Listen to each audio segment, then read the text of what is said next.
feeling bad for the people of Florida today for more than one reason. You can probably guess what one of them is. I'll tell you about the second in a moment. Matt Rooney once again in for the iconic Dom Giordano. I'm running out of superlatives, Dan, for Dom. We just love him that much. The incredible. That's right. The incredible, the unrivals. The Dean of Philadelphia radio is the one that I like to use. Mythical? Sometimes, especially when he's not here. We hope that he does not pass into legend anytime soon, though. But he's over there in a town that regularly floods right now. He's in Venice. I think he's still in Venice. Was it just Venice that he was going to this week, or was he doing a tour of Italy? A whole tour. I think they did Florence and Rome and all these other places. They did the whole shebang. Yeah, like the whole shebang. It's like a bus up and down the entire country, I think. And at one point Friday, we had Leslie called in from Bryn Mawr. She was over there in Italy, called in with Ken and Lorenzo, two of the tour guides. They had just come off Florence, and Don was most looking forward, though, to taking a road to Venice, and that's probably why you had the idea it might have been a lot of Venice, because, I mean, every conversation we had about this Italy trip was row Venice, because she's never seen it, and she's finally getting to see that, Matt. It's 100% worth it. I may have said this yesterday, so I apologize to the audience if I did. There's a lot said yesterday you got to talk about, man. There were many things said. None of it can be forgotten because everything gets recorded. So you can't walk all of it back, unfortunately. But this has nothing to do with the Orgy Dome at Burning Man, I promise. I had my honeymoon in Venice, at least the first stage of it. An amazing city, great food. But have you been to Italy yet, Dan? No, I have not. Italy, I'd love to. When you go there, the sights are incredible, obviously. The people are generally very friendly, especially relative to some other countries. But you eat too much, and then you walk. You eat too much, and then you walk some more. And you have to walk because you're stuffing so many carbs down your gullet into your stomach. So do you get anything besides Italian food while in Italy? Like, is it, against the law to order an American, hamburger? It's not against the law. It probably should be. The only time I've done anything like that overseas, I was in Dublin, which you're in Dublin. I mean, I love Ireland. I'm Irish. Last name's Rooney, but I mean, it's not a... You're Irish? I would have never guessed. Well, I never would have guessed, right? Well, I use my hands so much. I mean, I am part Jersey Italian. It's true, yeah. My grandfather was Irish. He married an Italian girl because he needed to eat, because we're not famous for our cuisine, right? So I did go to a McDonald's in Dublin. Oh, no. Yes. You get a Shamrock Shake?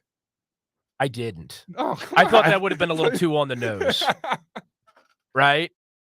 Didn't want to do that, but I'll tell you, they have excellent. By the way, this is not a politics show today. This is all international cuisine because we're jealous of Dom.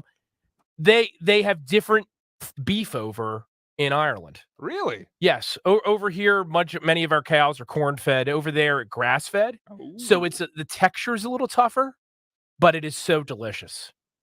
I feel like that's it's counterintuitive. Don't you want like a more tender meat? Well, only on the outside. Inside, it's very flavorful. Mm-hmm. It's a better flavor. And when I say tough, I mean you don't need to have, Phil Murphy's chompers to be able to enjoy it without a steak knife. That's not what I'm saying. Uh-huh. But yeah, McDonald's, that was it. Yeah, what'd you get there? Just like normal McDonald's? Yeah, some cheeseburger. Okay. It was like French fries. Excellent French fries. I mean, the Irish, we do potatoes pretty well. Was it ordering essentially United States food over there? Like it tasted the same as what you get over here? Well, except for the burger. Okay. And the Coke is different sometimes too. When you go to Italy, Coke has sugar, not the syrup. Huh. So it actually tastes better and a little less. Sometimes after you drink a soda. So like Mexican Coke. You ever had Mexican Coke? No, in the tall, skinny bottles. I went to Cancun once, but I don't think. Let's put it this way, Dan. I hate to ruin your image of me, but I wasn't drinking soda. Oh man. When I was in Cancun. We're rivals now. We're rivals. Yeah, I made a soda. I drink like a 2 liter a day. So if we cut you open like that shark they caught in Jaws, just Coke bottles would fall out? Oh yeah, I'd squirt all over the place. Oh gosh. Well, we definitely need to hotkey that. Is Jim in there? Yes, he is. Jim, hotkey. Oh, that's a direct order. I get to give some while Dom's away. Well, and Dom returns Friday, right? He'll be back Friday. He's back Friday. Yeah. Okay. But for now, we're going to keep this gondola rowing in the correct direction. Look at me. Do you think I'd know what to do if I walked into an orgy dome? Too old for the orgy dome, Henry, you know? I can't believe he said that to me. And then I know you were traveling yesterday, Dan, so I don't know if you heard. Drove off the road. Yeah, every single randy 60-something-year-old male in the entire 1210 WPHT audience spoke up and said, Henry, how dare you? We are not too old to engage in those extracurricular No, pursuits. they are not too old, but you're too old.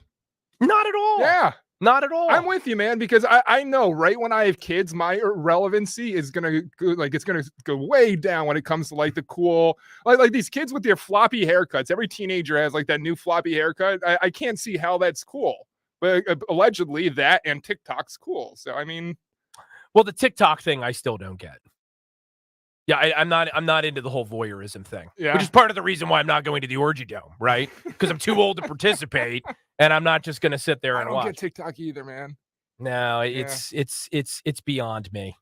There's a quick drop off. That's why when I'm hanging out with little producer Dan on the weekends, my pint-sized leprechaun of a producer, him being 22, I try to get insight on all this stuff, but I don't know. We don't always succeed. Yeah, it's at least attempted. You gonna let your kids on TikTok?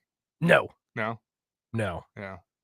I'm hoping that by the time my kids, because my kids are pretty young, they're 1 and 4.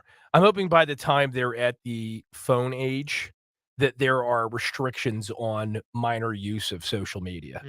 One of my more controversial opinions. I got plenty of them, Dan. You know that. Not governmental overreach, though. I don't think for minors. Yeah. I that's my general philosophy. For those of you that don't listen to the Matt Rooney Show, shameless plug, 7 to 10 p.m. Eastern Standard on the weekend, or great show. Visit me over at SafeJersey.com. I think so.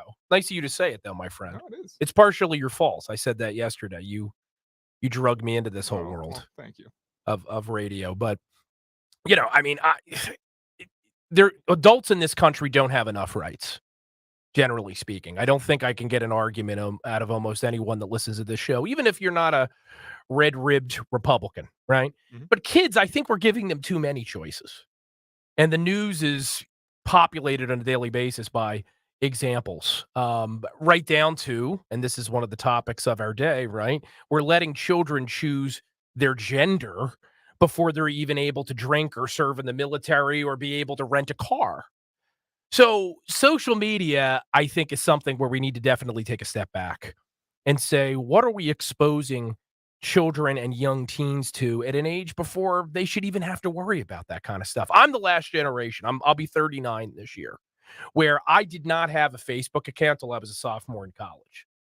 Did not have to worry about that. If you were bullied, by the time you got home, it was a safe space.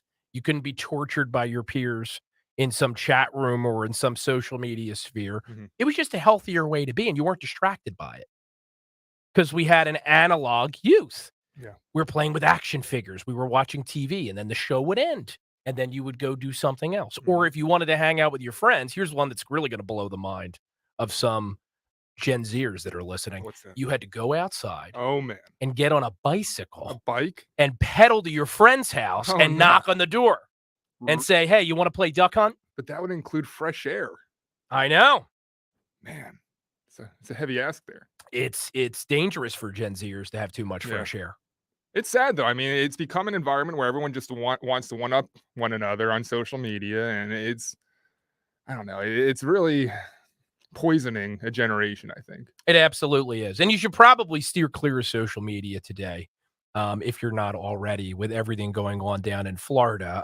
But you should be listening to this show anyway. And of course, the great Mr. Zioli is up next when we are done at 3:00.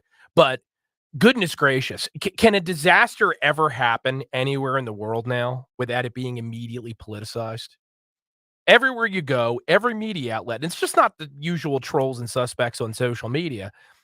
All of the legacy media outlets are trying to link what's going on in Florida to climate change, climate crisis, global warming, global cooling. I lose track of what we're calling it, given whatever week we're happen to be in the middle of.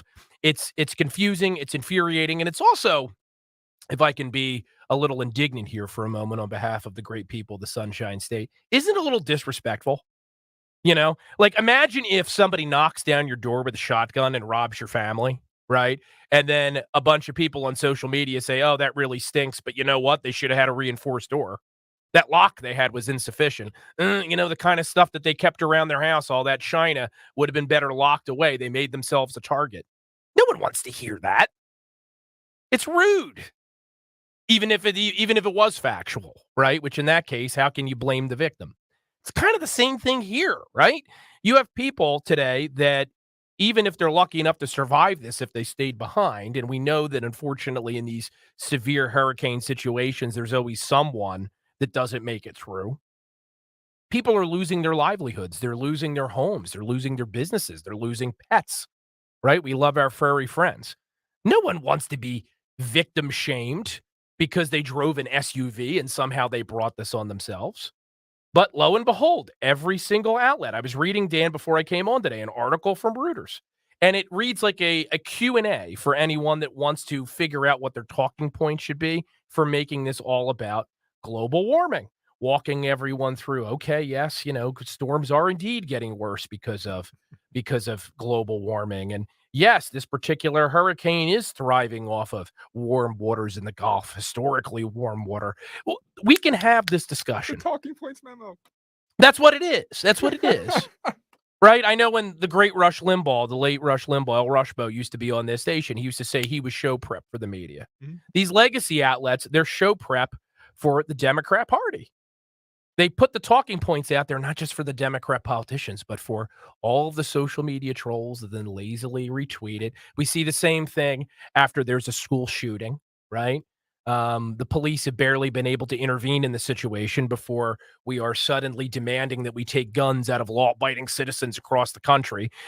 By the way, spoiler alert, in case you didn't know this, there's never been a mass shooting in modern American history committed by an NRA member. One of those pesky facts that we don't like to focus on when we're emoting. It's frustrating. And that's I'm sure you all have your opinions. You must, because you listen to this program and you listen to 1210 WPHT. But that's my overwhelming, overarching reaction whenever something like a hurricane or some other tragedy strikes.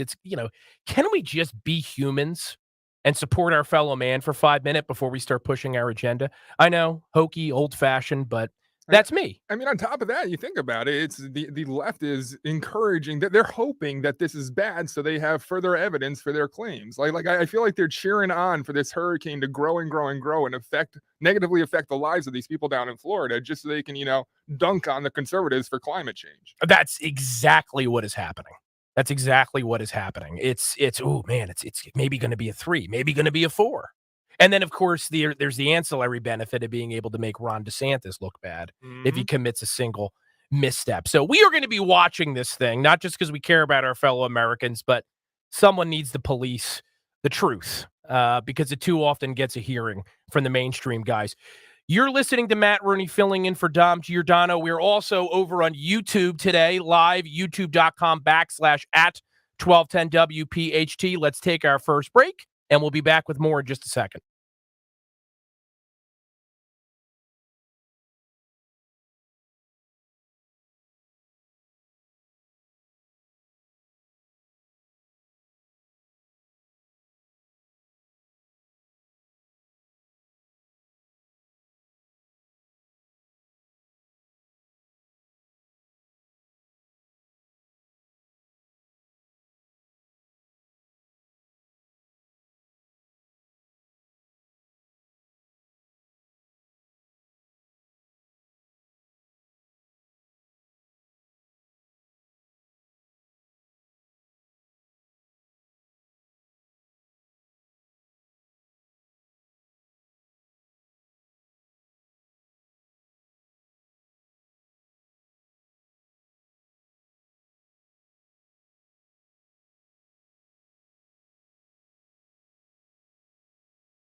Solid cover.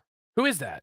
That's Carlos Santana and Steve Winwood. Great Two of the combo there. greats. Yeah. Came out 2 years ago on Blessings and Miracles album. I'll tell you what, we love our boy producer Henry Machette when he's here. Everyone is good for something Dude, different, his music right? selections yesterday were great. Yeah, I mean, when you want rock, Henry's your guy.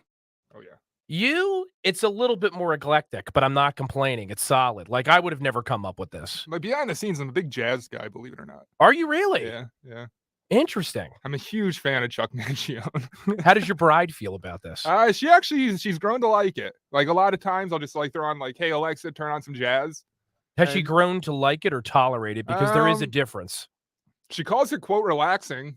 Okay. All right. Again, she could just be, newlyweds being kind. You know how that is. No, that's not something a woman would lie about. No. She wouldn't say relaxing. Yeah. She would say like, "Oh yeah, I think it's good."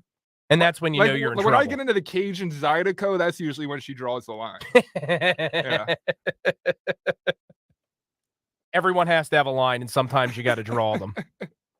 Let's hope we don't have to do that too often today on the Dom Giordano program. Matt Rooney again in for Dom, who will be back on Friday. But we're not slacking off here because the teacher is away and we have a substitute. We're going full steam ahead today because there's no such thing as a summer break anymore from the news cycle.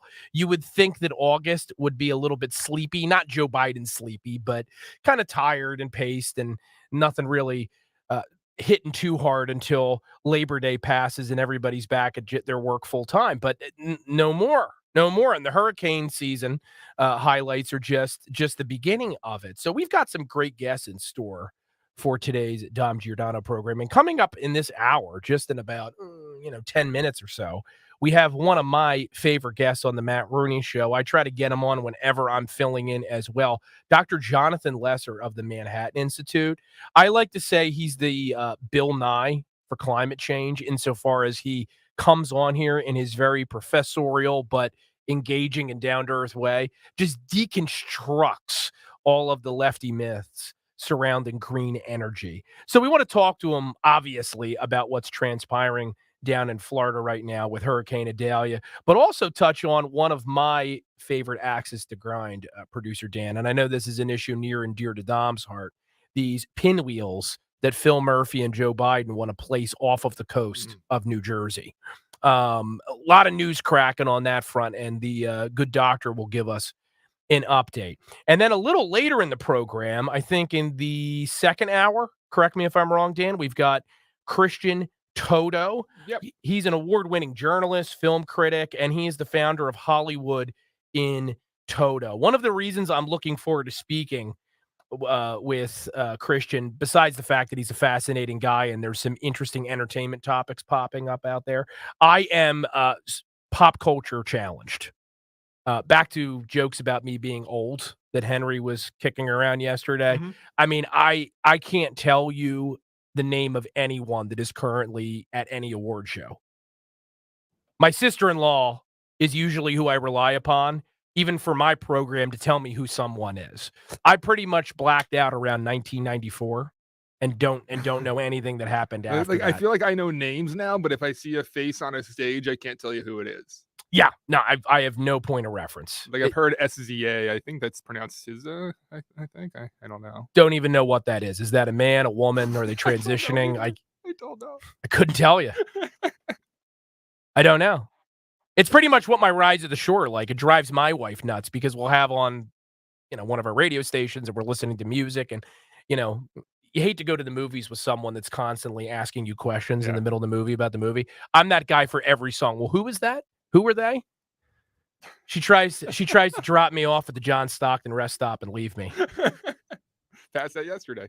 Yeah, every time. Yeah, would have picked you up. Well, I appreciate that. Mm-hmm. Yeah. That's why you're a good guy. And then we've got another one of my favorites coming up in the 2:00 hour. Ben Manis, Abroad and Liberty. I mean, if it's a crime or criminal justice, law enforcement related issue in the city of Philadelphia, who else do you turn to, right? We want to talk to him about the shooting at Independence Hall. And I also want to ask him about 2024 because it didn't maybe get the attention it deserved. I want to get Ben's opinion on this. But what should the candidates be talking about and focusing on the criminal justice front as we head into another federal cycle? You did hear Vivek Ramaswamy bring up Kensington, Dan, I think twice Mhm. during the debate in Milwaukee, which every time he did it, I took a shot, because I was waiting to see whether or not there was some reference to our area. And also, you needed to do something to make that debate entertaining because Yeah. it was beyond painful. I don't know if you disagree. Did you watch it? Yeah, it was tough to watch, man. Yeah. It's like watching who could lose the fastest, essentially. Yeah, exactly right. Yeah. It's a beauty pageant where they already picked the winner. And then so they're all up there telling us, how they're going to save the world and, reciting their poetry and wearing their swimwear. And the contest is over. What's the point here?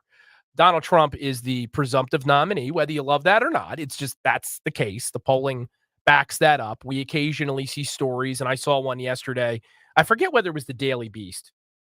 But let's face it, all of these outlets Mhm. pretty much regurgitate the same stuff, so it doesn't matter.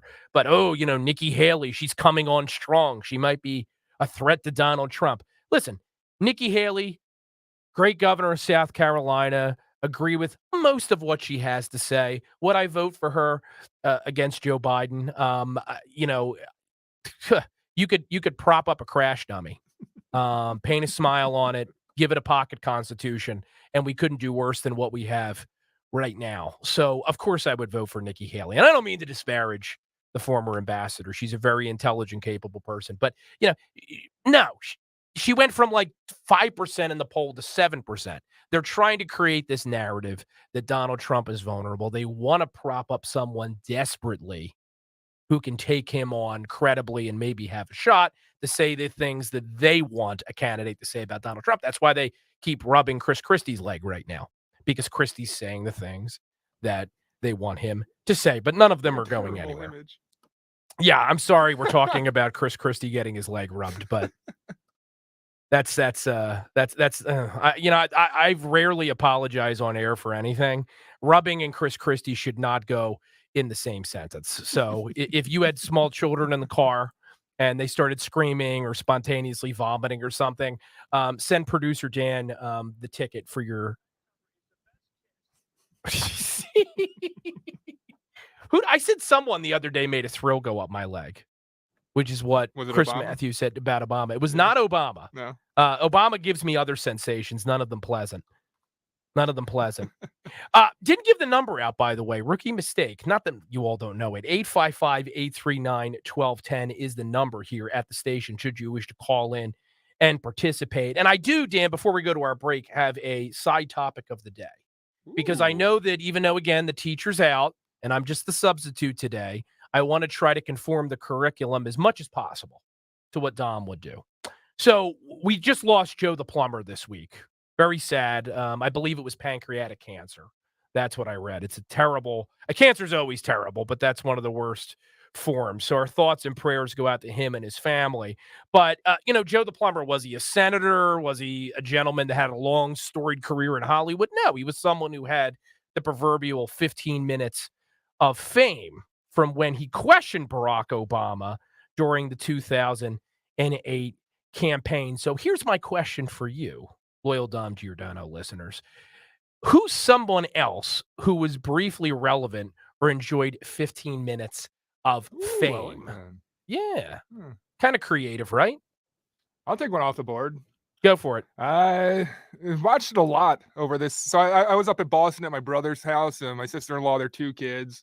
They live in the Boston suburbs. We went up to Maine, to a beach location, and a lot of the TV, for some reason, was tuned into the Jersey Shore reunions. I don't know why they're still trying so hard to be relevant, but I'm going to take Snooki off the board. Remember how big she was, like taking over everything from media for such a short period? No, that's absolutely right. And to tie it all up with a knot here, one of her famous encounters was her and Chris Christie arguing on the boardwalk.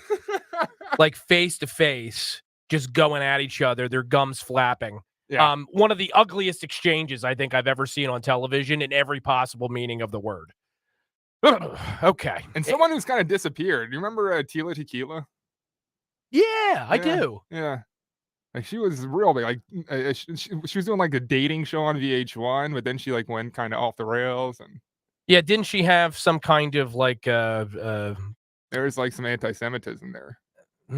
Yeah. maybe she got canceled. She Oh got yeah. canceled before we were doing that I on the think she got reg. canceled prior. Like she did something on like an ICP show and All right, well, bonus points if anyone knows what happened to Tequila. tequila. It Sounds like a Shakira song. does sound like a Shakira song. Tequila.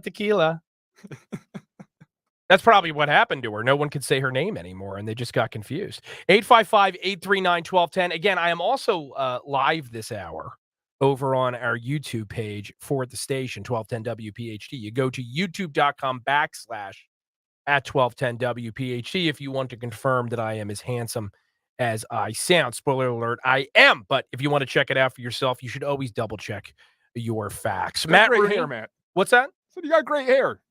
That's all I have going for me at Oh. this point. I've got kind of the dad bod thing, getting the gray hair, but I have all my hair, which when you're pushing 40 is an accomplishment for a male. Sorry to interrupt your close there, though. No, that's okay. Yeah. You know me. Of every host you've ever been with, I am the most casual. I never shut anybody down, Dan. You could talk all show if you want.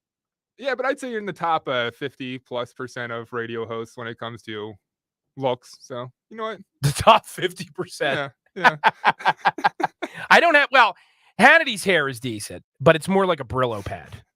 It's True. different. Mine's Yeah, kind of fine and wavy, so yeah. I've got it on Sean every day of the week. Matt Rooney filling in for Dom Giordano. Let's take a break, and when we come back, Dr. Jonathan Lesser. Let's talk about climate change and a lot more here on 1210 WPHT.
Do you want to know, Dan, what my Achilles heel is as a radio host? When you're playing great music like that, I don't want to come on. I want to listen to the song. I forget that I'm sitting here in the studio in front of a microphone. It's tough, right? It is. I just want to hear the song. Such a good song, too. It is a great song. Entire album, man. Rumors, such a good album. It didn't get any better than that. Yeah. Music's been all. See, I got to stop. I'm so conscious of saying certain things today because Henry made fun of me for being old. I wanted to say music's all been going downhill since then. It's true, though. It's terrible. But it's all true. drum pads and auto-tune now. It is. It's not music anymore. It's just computer-generated nonsense. Real instruments. And I'll tell you what's next. My kids, they're going to grow up not with artists that they follow and love and are interested in. Yep. It's going to be AI. Yeah. They're gonna follow bots. Well, they You're already gonna go to a started. concert and there's gonna be a computer on the stage that just generates tunes. There was that show after I watched The Masked Singer for a couple of seasons, and they had that show with will.i.am afterwards, where it was like an AI generated singer, and you were voting on what the best AI generated singer. It was essentially American Idol for AI generated singers. You're 100% right. That's where we're gonna go. It's scary. It's real scary. Oh God, we need Fleetwood Mac to come back and save us. Right. If we want to get weird and scientific, then we should be focusing on resurrecting old bands, right? Mm-hmm. I don't know how we do that, but if there are any scientists out there listening, any inventors, anyone with any actual real skills, I'm a lawyer that studied politics and theology. So other than being a lawyer running for Pope, I didn't have many career choices. Come up with some way to save us in the music arena before it's too late. Matt Rooney, by the way, filling in for Dom Giordano as he is cruising around the canals of Venice or wherever else in the Italian boot he may happen to be today. 855-839-1210 is the number. And I do see the boards lighting up. I know some of you are in the queue. I will try to get to some of you. I absolutely promise. Just be patient. It's a virtue. But first and foremost, we have our first of three guests today. He's a good friend of mine and someone that, as I mentioned, I always try to invite on whenever I'm on because I think so highly of what he has to say on one of the consequential topics of our time. Because climate change, as Dr. Lesser will tell you, I mean, it's not just about saving Mother Gaia, right? Because most of what is proposed doesn't actually have any impact on saving the planet. It's an effort to fundamentally transform our economy, not just in 30,000-foot hard to discern ways, but now you follow the news just the same as I do, folks. They're coming for your brick oven where you make your pizza. They're coming for your regular oven. They want you to trade in your car for something that looks like what Fred Flintstone used to peddle around. And now they are using a hurricane in Florida as their latest opportunity to have a nonstop commercial for their wacky ideas. Let's talk to a man who is expert at debunking the worst of this nonsense. Dr. Jonathan Lesser, he's an adjunct fellow at the Manhattan Institute. He's also president of Continental Economics. He has more than 30 years of experience working for regulated utilities, for government, and as a consultant in the energy industry. And as I say, he is always who I turn to when I want to make sense of this stuff. So without further ado, Dr. Jonathan Lesser, welcome back to 1210 WPHT. Pleasure to talk to you again, my friend. Well, thank you for having me, Matt. But maybe you want to consult Chris Christie's leg for some of these issues. I don't know. Oh, man. Burn. See, I told you, folks. He's that.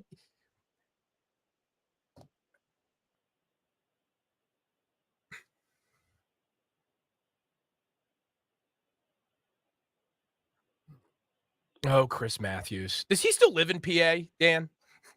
I think his family does. Is his family still up here? Yeah. Yeah, we know all about his brother.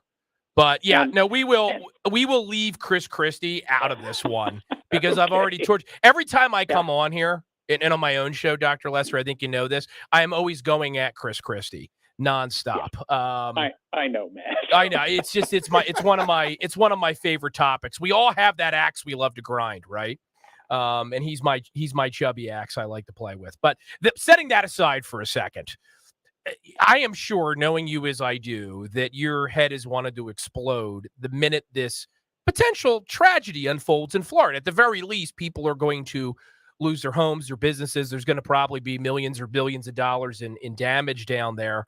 Immediately, they can't wait. They salivate. They immediately launch in with the global warming talking points, despite the fact that some of what they're saying it doesn't necessarily add up. For example, this notion that hurricanes are necessarily becoming more regular and awful because of the changes that are happening in our natural environment. I don't have a pointed question. I just want to get your reaction.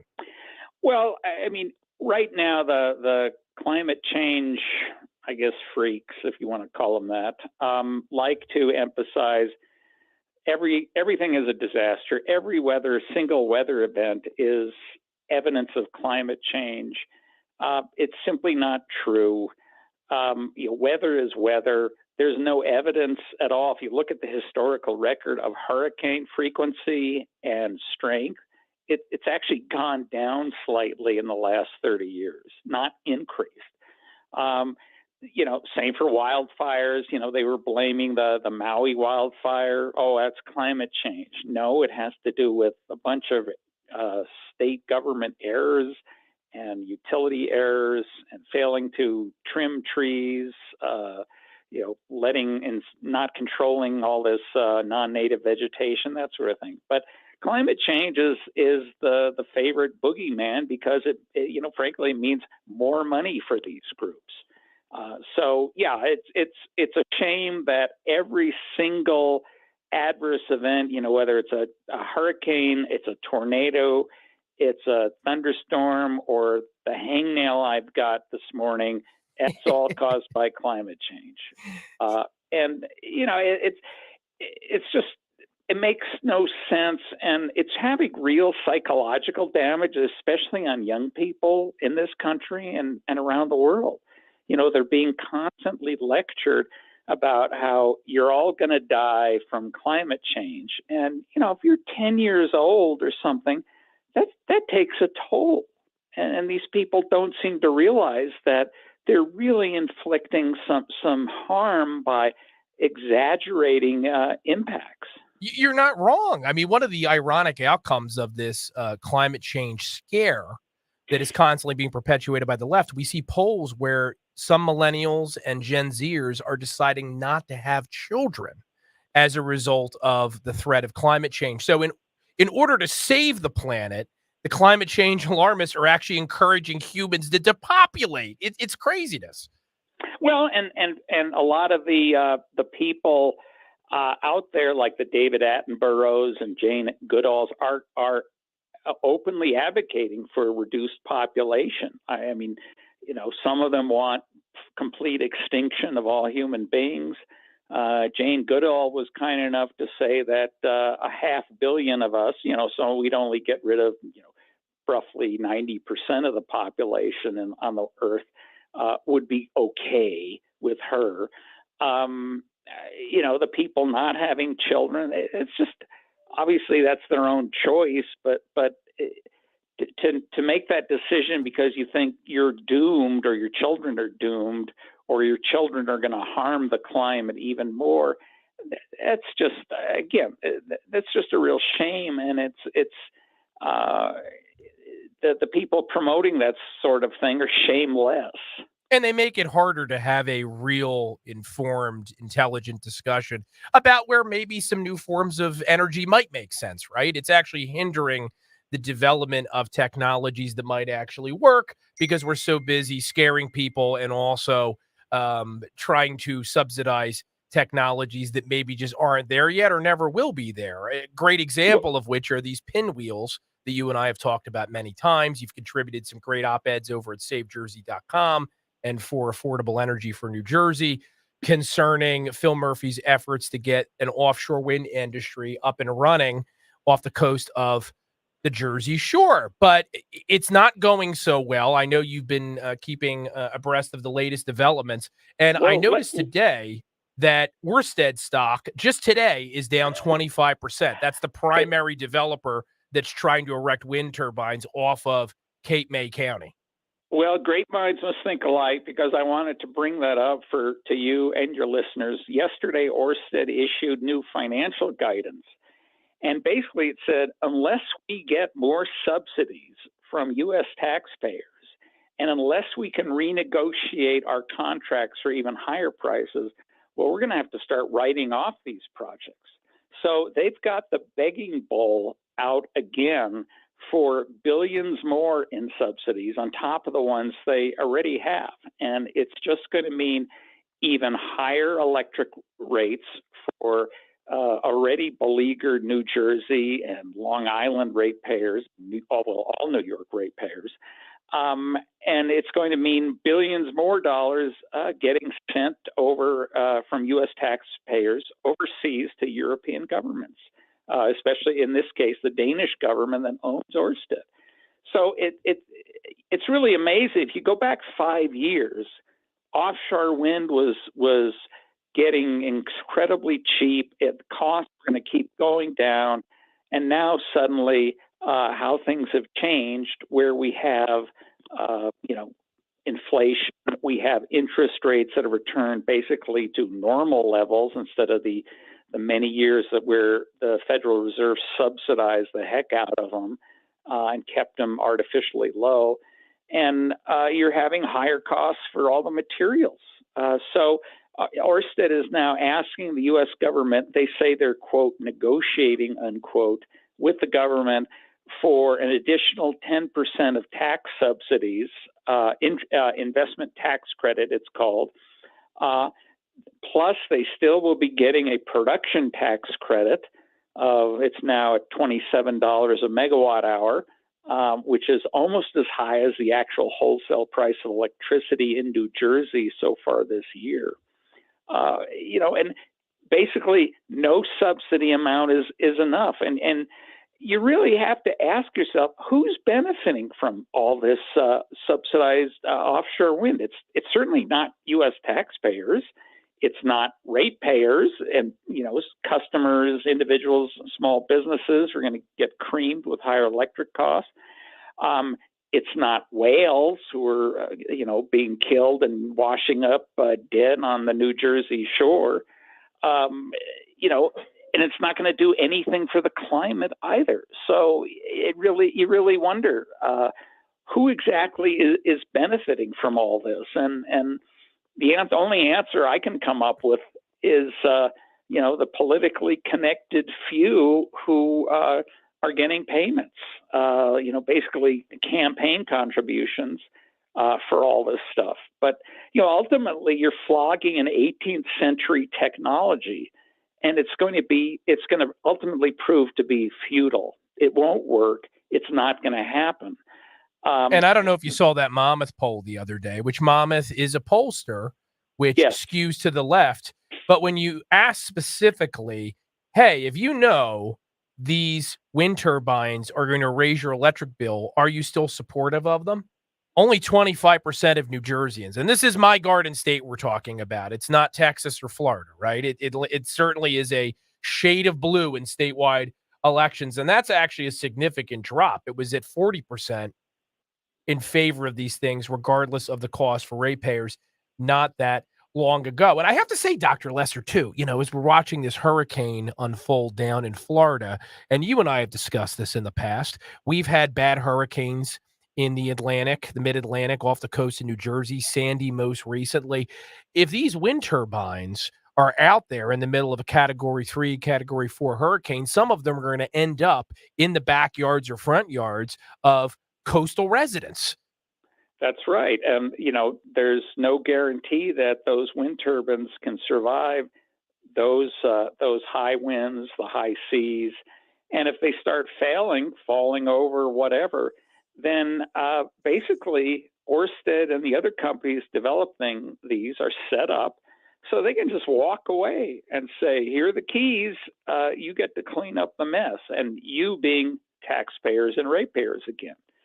So again, it's just there's no actual economic sense or environmental sense for doing this at all.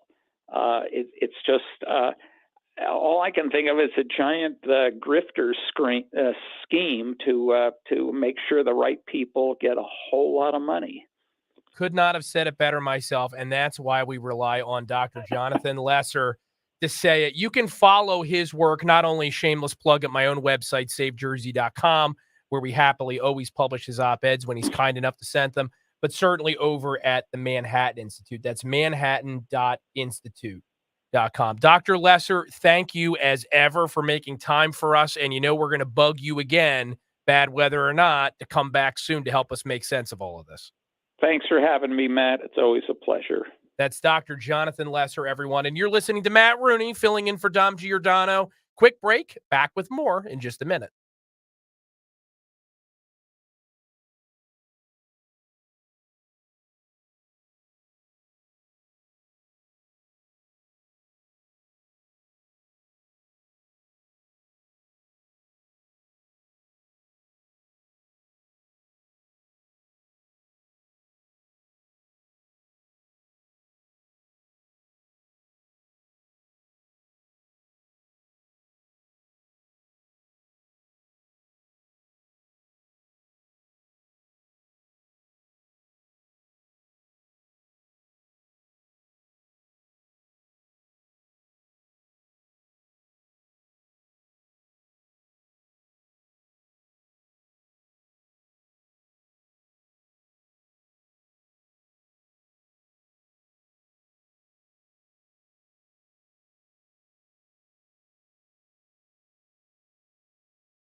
Great conversation and arguably even better music here today on the Dom Giordano program. Matt filling in for Dom.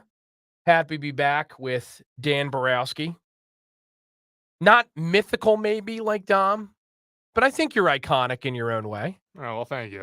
I don't think so. Well, it would be rude for you to say it about She's yourself. a stupid old Polish kid that can't screw in a light bulb, to be honest with you. Well, I'm not going to say that. You can say that about yourself. Yeah. That's how the rules of political correctness work. I'm not Polish. Yeah. So I can't say that. I can can say make it about myself, Italian though, right? jokes. I can make Irish jokes. It's true. Or at least that's what I'm told. 855-839-1210 is the number here at the station should you wish to call in and participate. I asked a question at the beginning of the hour. Who's someone that had 15 minutes of fame who pops to the top of your mind? Joe Plumber, of course. Joe the Plumber passed away only in his 40s, pancreatic cancer. Very sad. But I think Dan's was Snooki. That was his submission for today's question. Let's see who we've got on the line that has a suggestion of their own.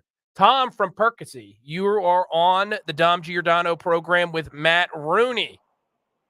Hey, Matt, it would have been great to immediately follow rumors because I can remember seeing them in tour at Vet Stadium. Ooh. And that leads into my guy was the green grocer Joe Carcioni. I don't know if you're familiar with him. Yep.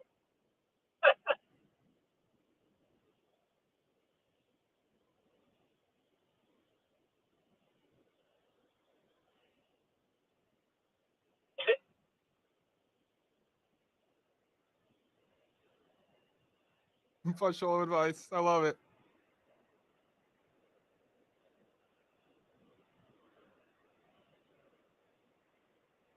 Oh, my God. That's a throwback. It was vegetables. But that was in the 70s. So it kind of went together. But, hey, I want to throw something in on this whole wind turbine thing. Even if the wind turbines are successful and they start producing electricity, what does that do for our country except for the coastline of New Jersey gives them electricity? If we were spending that kind of money producing, reproducing, and working the pipeline back up, then we'd have something, a commodity we could sell to the rest of the world. Local communities would be making a lot of money as the pipelines come through. I mean, I worked out in Lancaster for 18 months working on the pipeline, and it was unbelievable to see how much the communities embraced the pipeline, some of them, and then how much money they made from the union workers out there spending the money, and then the pipelines returning the land, putting them in better shape than when we got there. So that's just my take on it. Well, look, I will say this to you, Tom. I am frequently asked, because I'm a vocal opponent of these wind turbines, oh, Matt, why don't I see you getting nearly as worked up about offshore drilling when it's proposed? Answer is quite simple, because you always have to do a cost-benefit analysis when you're dealing with the needs of humanity for energy in the natural environment. Oil's a real thing that works. It's a reliable energy source that powers our world. These wind turbines, as Dr. Lesser articulated better than I could a minute ago, not only don't work well, but they are not going to extend the life of the planet by a single minute. If either of those things weren't true, I may have a different opinion. Tom, thanks for calling into the Dom Giordano program. Again, I am Matt Rooney, filling in for Dom while he is overseas until Friday. 1 hour done, 2 hours still left to go. Let's take a break, fill up our coffee mugs, and we'll be back with more in just a few.